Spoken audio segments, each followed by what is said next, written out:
అలాంటి వ్యక్తులు చాలా అరుదుగా పుడుతూ ఉంటారు. ఒక మహాత్మా గాంధీ ఒక అరుదుగా పుట్టినటువంటి శాశ్వతంగా పేరు నిల్లు అలా అలా ఇంకా భారతదేశపు చరిత్ర ఉన్నంత కాలం ఉండిపోయేటువంటి పేరు. అందరూ పోవాల్సిందే. కానీ అది పోకుండా క్లారిటీ రాకుండా ముందే పోయాడనో ఇదైపోయాడనో అదైపోయాడు ఎందుకు? వాళ్ళని చెప్పనివ్వండి.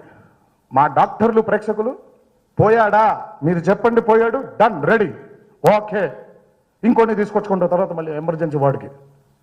సో దయచేసి నేను చెప్పేది ఇది కేవలం మాకు జరిగినటువంటి ఇది కాదు, అందరికీ జరుగుతున్నటువంటి ఒక ప్రక్రియ.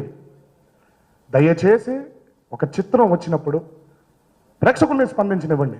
కోర్స్ డెమోక్రసీ ఎవ్వరు ఆపలేరు ఇక్కడ.